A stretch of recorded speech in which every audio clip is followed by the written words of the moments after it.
दोस्तों, कैसे हो आप सभी। उम्मीद करूंगा कि आप सभी बहुत ही बढ़िया होंगे। तो एक और नई वीडियो के साथ जो वीडियो आपका रहने वाला है एसएससी जीडी रिजल्ट 2025, यानी कि एसएससी जीडी का जिस बच्चे ने एग्जाम दिया है वो कैंडिडेट अब वेट कर रहा है कि इसका रिजल्ट है वो कब तक आने वाला है, इसका जो फिजिकल है वो कब तक होगा, और जो इसको नॉर्मलाइजेशन में हमें कितने मार्क्स तक की छुट्टी मिलने वाली है, क्या आपकी इसकी सटीक कट ऑफ रहने वाली है, कितने मार्क्स वाले बच्चे जो फिजिकल की तैयारी करना स्टार्ट है करें। काफी बच्चों के काफी डाउट हैं, तो इस वीडियो में हर एक डाउट आपका क्लियर करने वाला हूं। तो वीडियो में लास्ट तक जरूर बने रहना। जो कैंडिडेट वीडियो में नए जुड़े हैं वो एक बार चैनल को सब्सक्राइब जरूर कर लेना, जिन्होंने जितनी भी भर्तियों की अपडेट है वो सबसे पहले यहाँ पर आपको मिलते रहे। तो सबसे पहले यहाँ पर बात कर लेता हूँ वैकेंसी को लेकर। तो आपकी जब फॉर्म अप्लाई हुए थे तब वैकेंसी कितनी आई थी? तब आपकी वैकेंसी हुई थी 39,481 पद आपके इसके अंदर थे। अब वो वैकेंसी आपकी इंक्रीज होकर कितनी हो गई?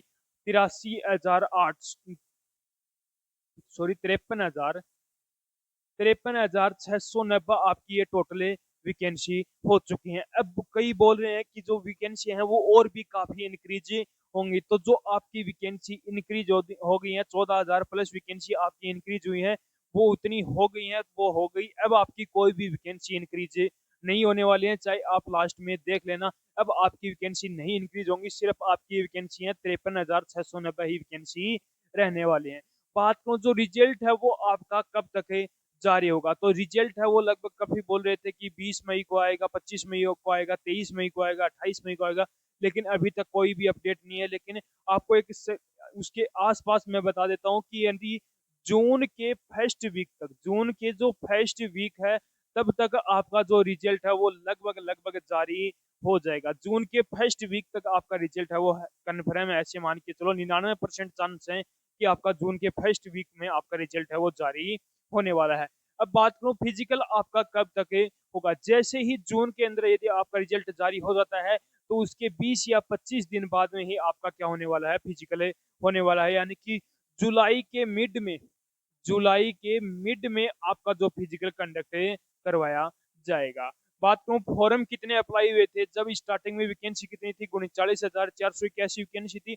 उस वक्त फॉर्म आपके 52 लाख बच्चों ने क्या किया था, यहाँ पर फॉर्म में अप्लाई किए थे। कितने लाख? 52 लाख बच्चों ने फॉर्म में अप्लाई किया था। एग्जाम यहाँ पर 24 लाख बच्चों ने एग्जाम दिया था। कितने लाख है? 24 लाख बच्चों ने एग्जाम दिया था। अब बात करूं नॉर्मलाइजेशन की, तो आपको जैसे कि पता होगा नॉर्मलाइजेशन कब मिलता है? जब 2 से अधिक शिफ्टों के अंदर यदि आपका एग्जाम कंडक्ट करवाया जाए तब आपको नॉर्मलाइजेशन के अंदर फायदा देखने को मिलने वाला है।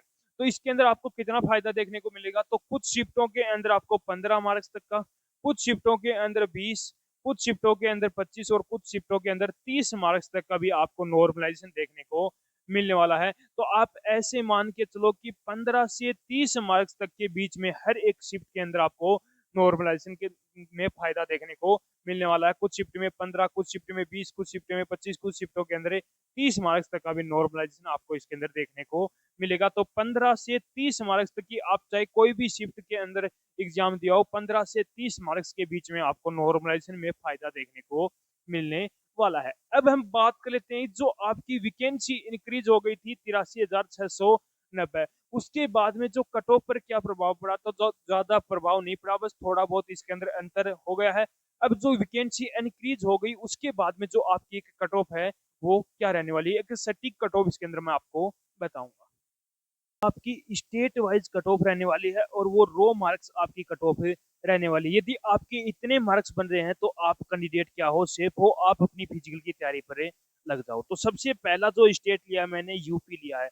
यूपी के अंदर यूआर कैंडिडेट की यदि बात करूं तो जिस भी कैंडिडेट के 115 प्लस मार्क्स हैं तो वो कैंडिडेट क्या है यहाँ पर सेफ रहने वाला है। ओबीसी की बात करूं तो 108, ईडब्ल्यूएस की 102, एससी की 98, एसटी की 95 के आसपास मार्क्स हैं तो आप भी कैंडिडेट क्या हो, सेफ रहने वाले हो। राजस्थान की बात करूं तो राजस्थान के अंदर यूआर की 112, ओबीसी की 102, ईडब्ल्यूएस की 95, एससी की 85 और एसटी की 76 के आसपास मार्क्स बन रहे हैं तो आप भी कैंडिडेट क्या हो, यहाँ पर सेफ रहने वाले हो। बिहार की बात करूं तो बिहार के अंदर यूआर कैंडिडेट की 108, ओबीसी की 100, ईडब्ल्यूएस की 95, एससी की 90, एसटी की 85 के आसपास मार्क्स हैं तो आप भी कैंडिडेट क्या हो, यहाँ पर सेफ रहने वाले हो। एमपी की बात करूँ तो एमपी के अंदर यूआर की 112, ओबीसी की 103, ईडब्ल्यूएस की 97, एससी की 93, एसटी की 87 के आसपास मार्क्स हैं, तो आप भी कैंडिडेट क्या हो यहाँ पर सेफ है रहने वाले। उत्तराखंड की बात करूँ तो उत्तराखंड के अंदर यूआर कैंडिडेट की 102, ओबीसी की 95, ईडब्ल्यूएस की 90,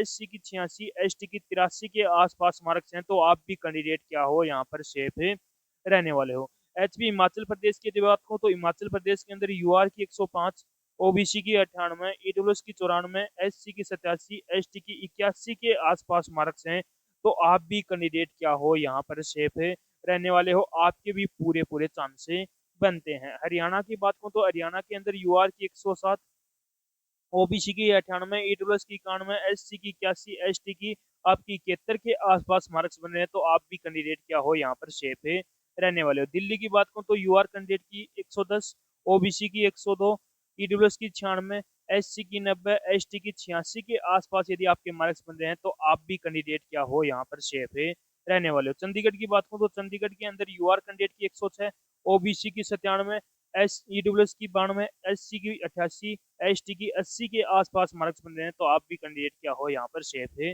रहने वाले हो। गुजरात की बात करूँ तो गुजरात के अंदर यूआर की 100, ओबीसी की 96, ईडब्ल्यूएस की 91, एससी की 88, एसटी की 82 के आसपास मार्क्स हैं, तो आप भी कैंडिडेट क्या हो यहाँ पर सेफ है रहने वाले हो। उसके बाद में अगला स्टेट है महाराष्ट्र।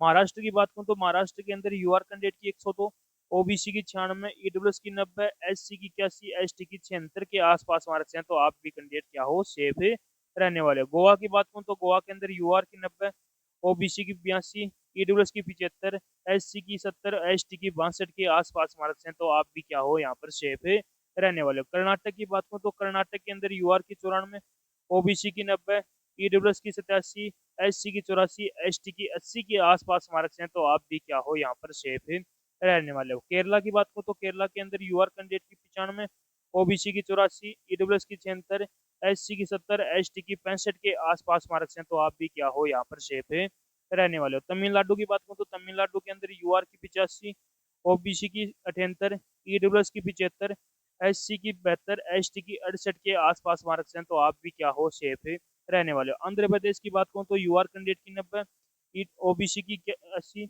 ईडब्ल्यूएस की 73, एससी के 68, एसटी की 64 के आसपास मार्क्स हैं, तो आप भी क्या हो सेफ है रहने वाले। उड़ीसा की बात करूँ तो यूआर कैंडिडेट की 98, ओबीसी की 93, ईडब्ल्यूएस की 85, एससी की 81, एसटी की 75 के आसपास मार्क्स हैं, तो आप भी कैंडिडेट क्या हो सेफ है रहने वाले हो।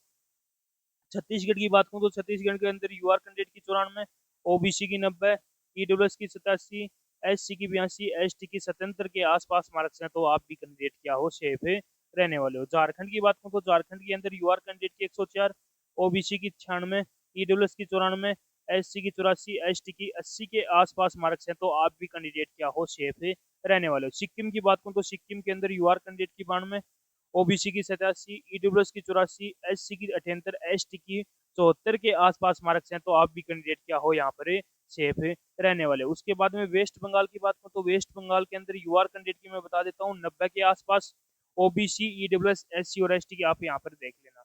आसाम की बात करूँ तो 88 के आसपास यूआर कैंडिडेट की, अरुणाचल प्रदेश की बात करूँ तो 88 के आसपास, मेघालय की बात मेघालय की बात करूँ तो 93 के आसपास, त्रिपुरा की 80 के आसपास यूआर कैंडिडेट की, नागालैंड की बात करूँ तो 83 के आसपास, मिजोरम की 90 के आसपास, पंजाब की 82 के आसपास, जम्मू की 83 और मणिपुर की 90 के आसपास यदि आपके मार्क्स बन रहे हैं, तो आप भी कैंडिडेट क्या हो यहाँ पर सेफ है रहने वाले हो। उसके बाद में जो अपने बॉर्डर एरिया की बात करूँ तो बॉर्डर एरिया के अंदर उत्तर प्रदेश की यूआर कैंडिडेट की बात करूँ तो 105, राजस्थान के अंदर यूआर कैंडिडेट की 112, बिहार के अंदर 99, सिक्किम के अंदर 50, उत्तराखंड के अंदर 85 और गुजरात के अंदर आपकी जो 80 के आसपास। हिमाचल की बात करूँ तो 50, पश्चिम बंगाल की 80, मणिपुर की 50, मिजोरम की 45, मेघालय की 60, नागालैंड की 50 और जम्मू एंड कश्मीर की 65। ये आपकी यूआर कैंडिडेट की कट ऑफ है। यदि आपके इतने मार्क्स बन रहे हैं, तो आप भी क्या हो यहाँ पर सेफ है रहने वाले। उसके बाद में जो नक्सल एरिया है उसकी बात करूँ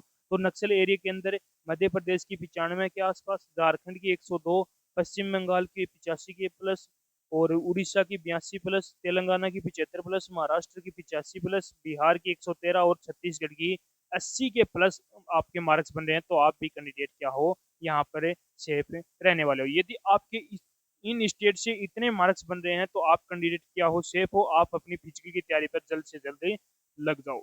तो हर एक बच्चे का मैंने सारे डाउट क्लियर कर दिए हैं। अभी भी कोई बच्चे का कोई डाउट बचा हो तो वो एक बार कमेंट बॉक्स में कमेंट जरूर करना, उसका मैं रिप्लाई बहुत जल्दी करने वाला हूँ। और एक बार आप कमेंट करके मुझे जरूर बताना कि आपने कौन सी शिफ्ट के अंदर एग्जाम दिया है और आपके कितने मार्क्स से बने हैं, उसका भी मैं रिप्लाई आपको बहुत जल्द ही करने वाला हूँ। तो उम्मीद करूंगा कि आपको हमारा ये वीडियो पसंद आया होगा। तो एक बार लाइक शेयर सब्सक्राइब जरूर करना और एक बार कमेंट करके जरूर बताना कि आपको हमारा वीडियो कैसा लगा।